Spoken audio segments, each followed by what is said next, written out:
It was a crisp, golden morning with the sun casting a soft glow across the sleepy town. Dew still clung to the blades of grass as the yellow kindergarten school bus pulled up in front of Little Willow Academy. The children were already gathering, small feet bouncing with excitement and colorful backpacks slung over tiny shoulders.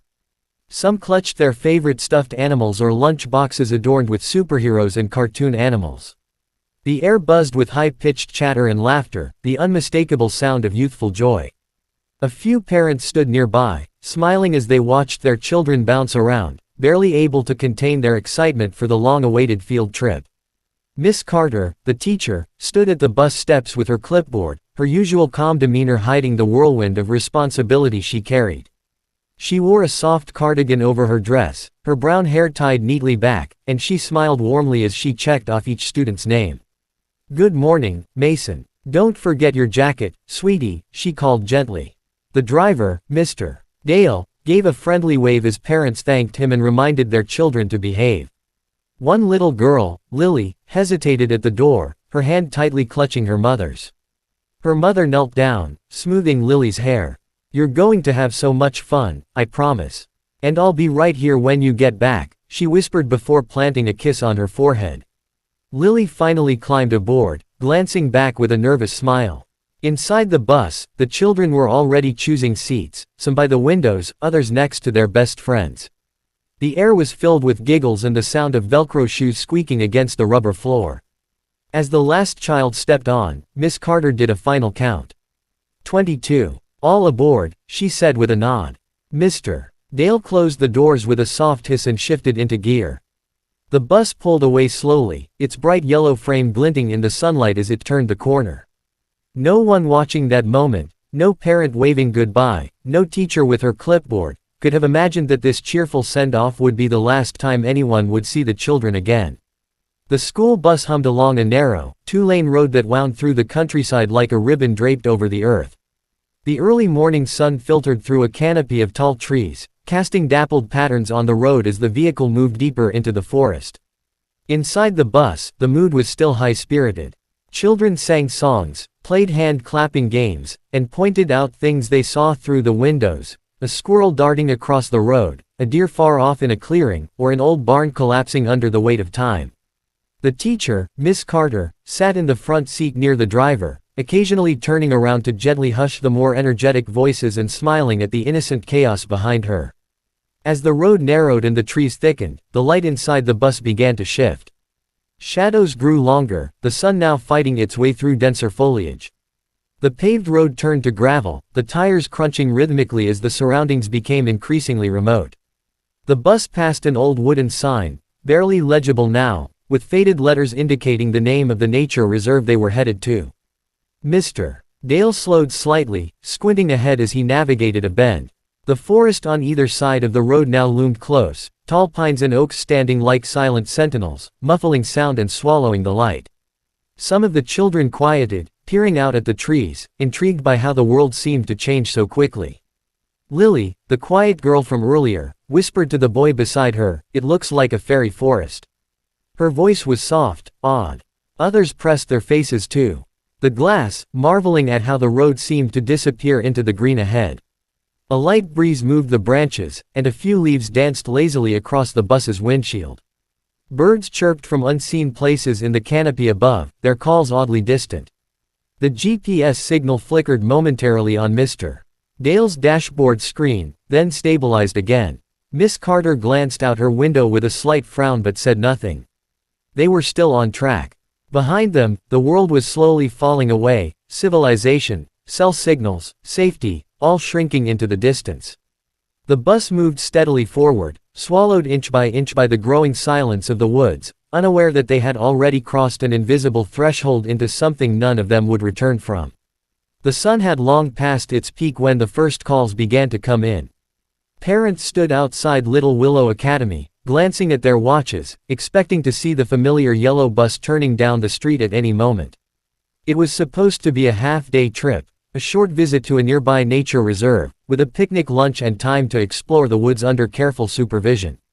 By now, the children should have been piling off the bus, sticky from juice boxes and full of stories about bugs and frogs. But the road remained empty. Minutes ticked by. Then an hour. And another. Calls were made, first to each other, then to the school, then to Miss Carter's phone. No answer. The school secretary called the park. The staff there reported that the class never arrived. Unease turned quickly into panic. Within hours, the quiet town was buzzing with sirens and whispers. What had started as a late arrival quickly escalated into something far more chilling. The entire bus, teacher, driver, 22 kindergarten children, had vanished without a trace.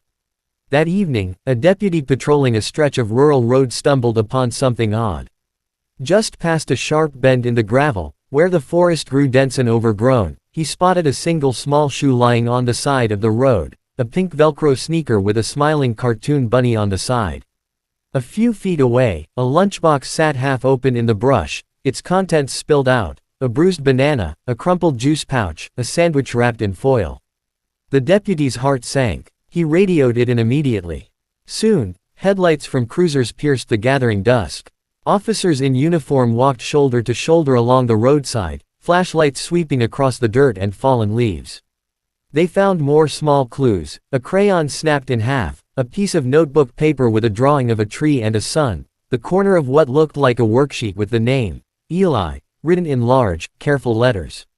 There were no tire marks, no sign of an accident, no indication of where the bus had gone after it turned onto the forest road.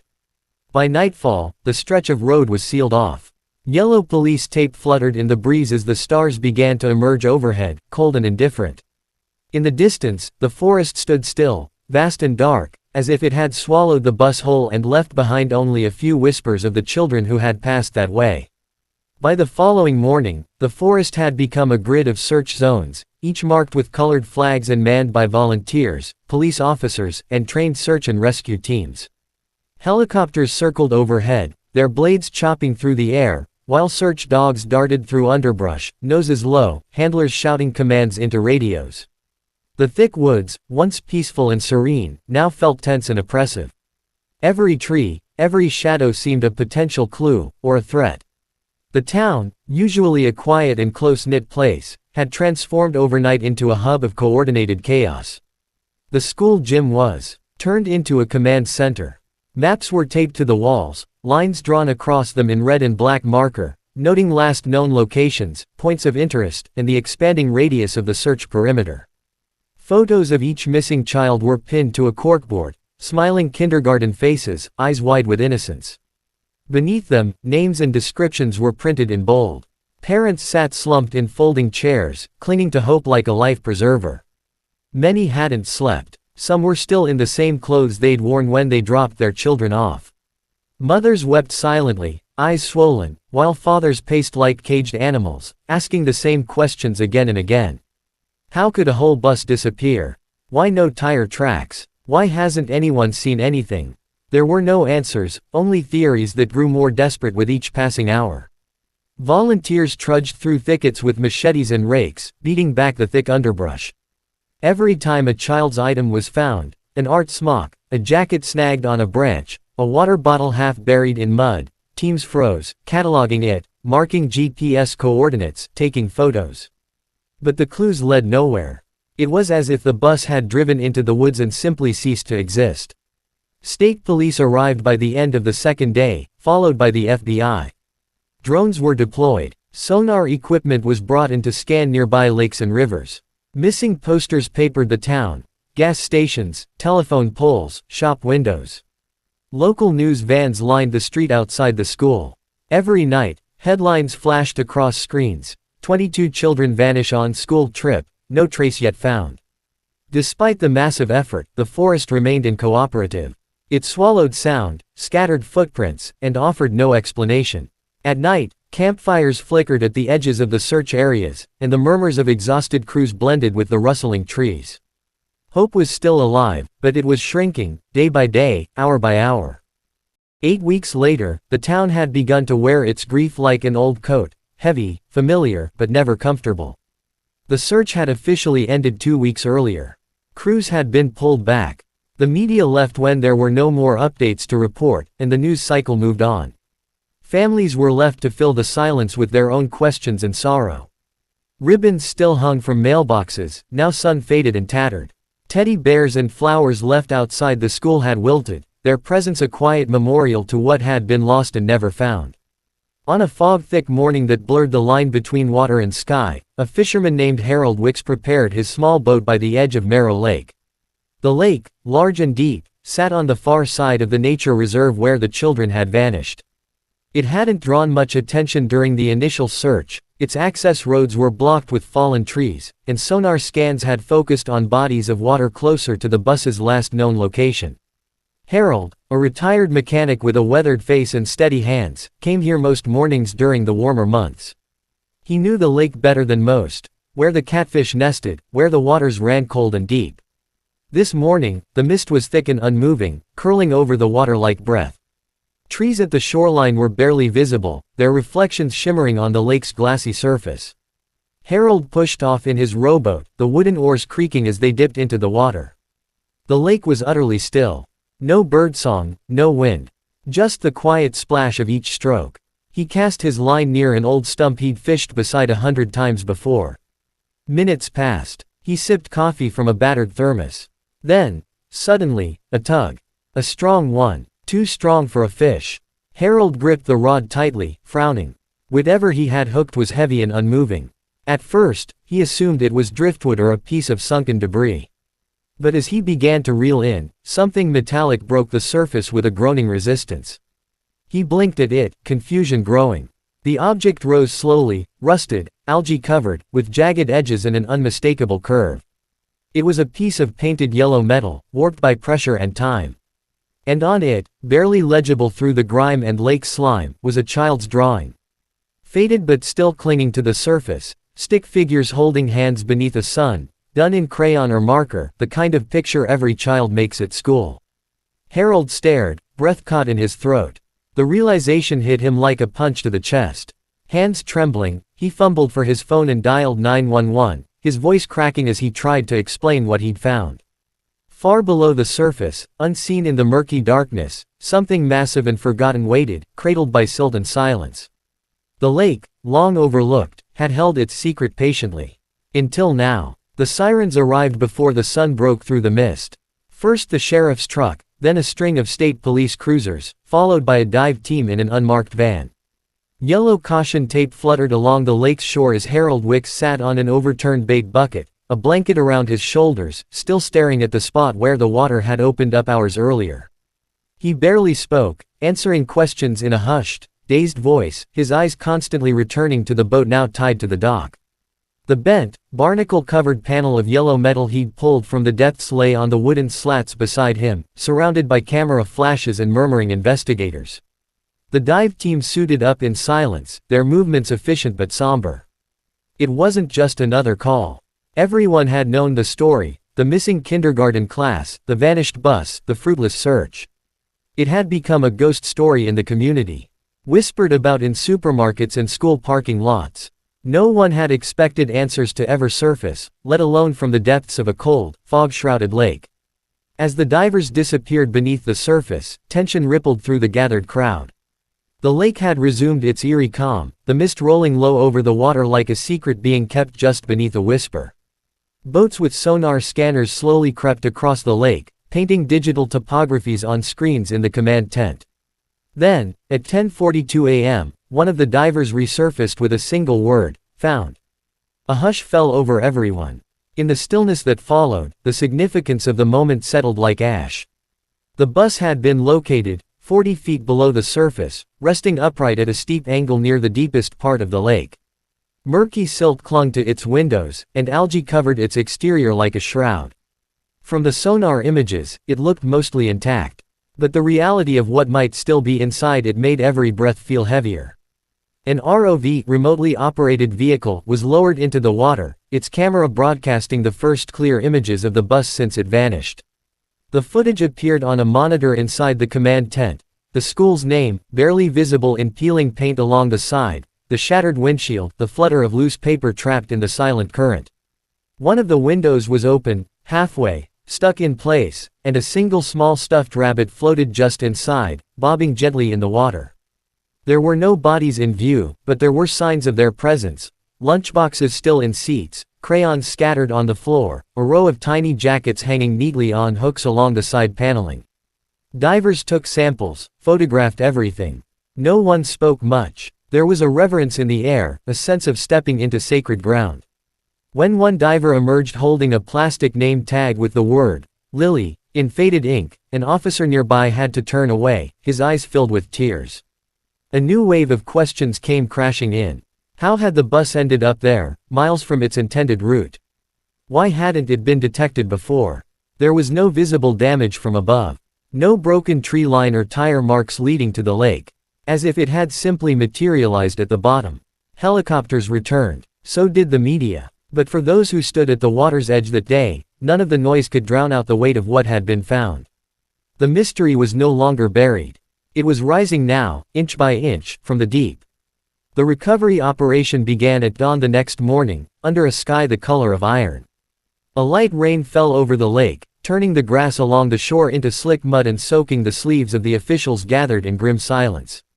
The rescue and recovery teams moved with precise coordination, their boots crunching over gravel, their radios crackling with clipped updates. Lights were rigged along the shoreline, cutting through the morning fog with stark beams that illuminated the water's surface. Divers moved like shadows beneath the surface, and the steady hum of winches and generators filled the cold air. A massive crane truck had been brought in overnight. Steel cables had been threaded through the sunken bus's frame, anchored with harnesses around the axles and reinforced sections of the roof. It took hours to properly secure them. The bus had settled deep in the silt at the lake's bottom, partially embedded in mud, its doors shut tight and its windows sealed by algae and pressure. With every small adjustment, a cloud of silt billowed up, making visibility almost impossible. The divers moved carefully, slowly, as if disturbing a grave. On the shore, the families were kept back behind barriers. Some had returned at the first word of the discovery. Others had never left the emotional scene from the day before. They huddled beneath umbrellas, silent, arms wrapped around each other. They had been told not to expect miracles, that this was a recovery now, not a rescue. But still, some held onto thin threads of impossible hope. By mid-afternoon, the cables began to tighten. The crane groaned under the strain as the bus shifted for the first time in nearly 2 months. Murky water cascaded from the open windows as it rose, and objects began to fall free. A tiny red mitten, a laminated craft project, a lunch container shaped like a dinosaur. Onlookers covered their mouths as the top of the bus emerged, rust-streaked and barnacle-encrusted, the school's faded name just visible in block letters across the side. When the bus finally broke the surface, it hung suspended for a moment, dripping and motionless, as though caught between two worlds. The silence was deafening. Then the crane swung it gently over to a prepared clearing by the lake's edge, lowering it onto tarps and steel supports. A forensic team in white suits moved in immediately. Doors were forced open with hydraulic tools. Cameras flashed. Evidence tags were placed with delicate hands. Each item retrieved was catalogued, logged, and carefully sealed away. Inside, the scene was preserved almost perfectly by the cold water. Crayons lay on the floor where they'd rolled. Small drawings still clung to the seatbacks. A few seat belts were still buckled. But there were no children. No remains. Every seat was empty. This, more than anything, shattered the already fragile resolve of the families. How could the bus be there, so eerily preserved, and yet devoid of all 24 souls it had carried? The mystery, once believed to be solved, had only deepened. Authorities cordoned off the area as a crime scene. Investigators whispered, baffled. Nothing about it made sense. There were no signs of forced exit. No broken emergency windows. No damage to the vehicle that suggested an impact or violent event. Just a school bus that had somehow ended up at the bottom of a lake, clean, quiet, and empty. As the rain fell harder, and the sun dipped behind thick clouds, the lake returned to stillness. The search was over, but the story was not. Something, or someone, had removed the children, and left only the shell behind. In the days following the recovery of the bus, the town of Willow Creek found itself suspended in a state of uneasy stillness. What should have been a moment of long-awaited closure only opened deeper wounds and deeper questions. The bus was there, yes, pulled from the lake, eerily intact, covered in the artifacts of 22 missing children, but the children themselves were still gone. Not a single body. Not a single footprint. Not a single clue explaining what had happened to them. The FBI took full control of the investigation. Specialists arrived. Forensic analysts, child abduction experts, even a few quiet, stone-faced agents who spoke rarely and carried themselves with the unnerving calm of people who had seen far worse. They combed through the bus inch by inch. Soil samples were tested. Water samples sent to private labs. Every square inch of the bus's route, from the school to the nature reserve to the lake, was retraced with state-of-the-art equipment. But the more they looked, the more they found nothing. No security footage captured the bus after it left the paved road. No satellite imagery showed it crossing into restricted terrain. Even the GPS logs on the driver's dashboard had mysteriously gone blank after a specific timestamp. Investigators who reviewed the footage from the ROV said the interior of the bus looked less like a crash site and more like a memory, untouched, preserved, waiting. Word began to spread online, first in small forums and true crime circles, then on mainstream platforms. The story of the phantom bus captured imaginations across the country. Some said it had been pulled into a sinkhole and re-emerged in the lake. Others insisted it was a cover-up, government experiments, secret facilities, or ancient burial grounds. And then there were the fringe theories: time slips, dimensional tears, forest spirits. The more absurd the explanation, the faster it spread. But for the families, there was nothing abstract about the loss. Every night, they returned to empty bedrooms, untouched toys, drawings still taped to refrigerator doors. Some parents couldn't bear to be home and took to sleeping in their cars parked outside the school. A few families moved away entirely, unable to look at the woods without imagining their child still out there, waiting to be found. One evening, a local journalist named Marla Danvers published an article online with a quiet headline: "We pulled up the bus, but not the children." The article included a chilling revelation: the drawing found still clinging to the inside of the bus window, previously thought to be a generic crayon sketch, had been enhanced by forensic imaging. It clearly showed 23 figures, 22 small ones and one tall, thin shape that didn't fit. It stood in the background, featureless, arms too long, with lines drawn around it that looked like trees. Beneath it, in a child's shaky handwriting, were the words, "He said we have to go now." Authorities didn't confirm or deny the detail. But the image spread like wildfire. People came to the lake, leaving small toys and flowers along the shore. Some came to mourn. Others came to see for themselves. But no one dared go into the woods alone. Months passed. The investigation quieted. Reports stopped coming. The bus was moved to a secure government facility, sealed behind steel doors. But sometimes, on still nights, locals swore they could hear laughter echoing faintly through the trees. Not playful laughter, but something slow, strange, and far away. And so the forest remains, vast, silent, untouched, as if still guarding the secret it swallowed whole. The children of Little Willow are remembered every year. But deep down, some whisper they were never meant to be found.